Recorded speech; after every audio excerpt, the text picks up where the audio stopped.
Bayangkan sebuah eksperimen kecil, nyaris tidak dianggap serius, dilakukan di sudut ruangan laboratorium, tanpa sorotan media, tanpa ekspektasi besar, bahkan tanpa rencana jelas akan digunakan untuk apa. Tidak ada yang menyangka, eksperimen sampingan ini suatu hari akan mengubah cara manusia berpikir, bekerja, berkomunikasi, bahkan memutuskan masa depan. Inilah kisah tentang kecerdasan buatan, sebuah teknologi yang awalnya hanya ingin meniru cara manusia berpikir, namun perlahan mulai memaksa manusia bertanya ulang satu hal paling mendasar.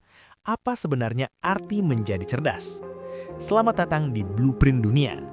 Channel ini, kita tidak hanya membahas apa yang ditemukan, tetapi menelusuri cetak biru di baliknya. Bagaimana sebuah ide lahir, mengapa ia terus dipertahankan, dan dari kesalahan apa sebuah inovasi justru menemukan bentuk terbaiknya. Setiap penemuan besar tidak pernah muncul dari rencana yang sempurna, melainkan dari percobaan, kegagalan, dan keberanian untuk mencoba sesuatu yang belum tentu berhasil. Disinilah kisah-kisah itu disusun ulang, bukan sebagai legenda, tetapi sebagai proses yang nyata, manusiawi, dan penuh konsekuensi.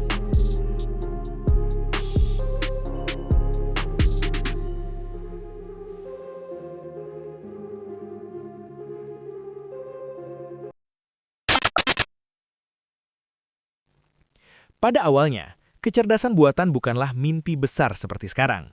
Tidak ada istilah AI akan mengambil alih dunia. Tidak ada ketakutan massal. Tidak ada perdebatan etika di ruang publik. Yang ada hanyalah rasa penasaran. Pada tahun 1950-an, ketika komputer masih sebesar lemari dan hanya mampu melakukan perhitungan sederhana, beberapa ilmuwan mulai bertanya hal yang terdengar absurd pada zamannya. Apakah mesin bisa berpikir? Alan Turing, seorang matematikawan Inggris, tidak mencoba menjawabnya dengan filsafat panjang, tetapi dengan sebuah tes sederhana. Jika manusia tidak bisa membedakan apakah ia sedang berbicara dengan mesin atau manusia, maka mesin itu bisa dianggap cerdas. Pertanyaan ini terdengar ringan, namun efeknya seperti melempar batu kecil ke danau yang tenang. Riaknya tidak pernah berhenti. Dari situlah, eksperimen-eksperimen kecil bermunculan. Para peneliti mencoba membuat program yang bisa bermain catur, menyelesaikan teka-teki, atau sekedar mengikuti aturan logika sederhana. Semuanya masih sangat terbatas. Mesin tidak mengerti makna, tidak punya intuisi, tidak punya emosi, mereka hanya mengikuti perintah. Namun justru disitulah bahayanya mulai tersembunyi. Karena setiap kali satu keterbatasan berhasil dilewati, muncul pertanyaan baru. Jika ini bisa diajarkan ke mesin, apa lagi yang bisa? Memasuki dekade berikutnya, kecerdasan buatan mengalami pasang surut. Ada masa penuh optimisme, di mana para ilmuwan percaya dalam beberapa tahun, mesin akan sepenuhnya setara dengan manusia. Lalu datang kekecewaan besar, ketika kenyataan tidak sesuai harapan. Komputer terlalu lambat, data terlalu sedikit, dan dunia nyata terlalu kompleks. Periode ini dikenal sebagai AI Winter, masa ketika pendanaan mengering dan banyak orang menganggap kecerdasan buatan hanyalah ide yang terlalu ambisius. Namun seperti eksperimen berbahaya pada umumnya, ia tidak pernah benar-benar mati. Ia hanya menunggu momen yang tepat. Momen itu datang secara berlahan, hampir tidak terasa. Internet mulai berkembang, data mulai berlimpah, dan daya komputasi meningkat secara eksponensial. Mesin tidak lagi kekurangan bahan belajar. Mereka mulai dilatih dengan miliaran contoh, lalu miliaran. Konsep pembelajaran mesin yang sebelumnya hanya teori akademik mulai menunjukkan hasil nyata. Mesin tidak lagi sekedar mengikuti aturan yang ditulis manusia, tetapi belajar dari pola. Di titik inilah, eksperimen itu berubah sifat dari alat bantu menjadi entitas yang bisa berkembang sendiri. Ketika sebuah sistem berhasil mengenali wajah manusia lebih akurat daripada manusia itu sendiri, banyak orang terkesima. Ketika mesin mengalahkan juara dunia catur dan permainan strategi lainnya, dunia mulai terdiam. Ini bukan lagi soal permainan, ini adalah bukti bahwa mesin bisa menguasai pola kompleks, membuat prediksi, dan mengambil keputusan dalam ruang kemungkinan yang sangat besar, sesuatu yang dulu dianggap sebagai ciri khas kecerdasan manusia. Namun, eksperimen ini menjadi terlalu berbahaya, bukan karena mesin menjadi pintar, melainkan karena manusia mulai terlalu bergantung. Algoritma mulai menentukan apa yang dilihat, apa yang dibaca, bahkan apa yang diyakini. Kecerdasan buatan menyusup pelan-pelan ke dalam kehidupan sehari-hari, seringkali tanpa disadari. Rekomendasi lagu, peta perjalanan, sistem perekrutan kerja, penilaian kredit, hingga keputusan medis, semua dibantu atau bahkan diputuskan oleh mesin.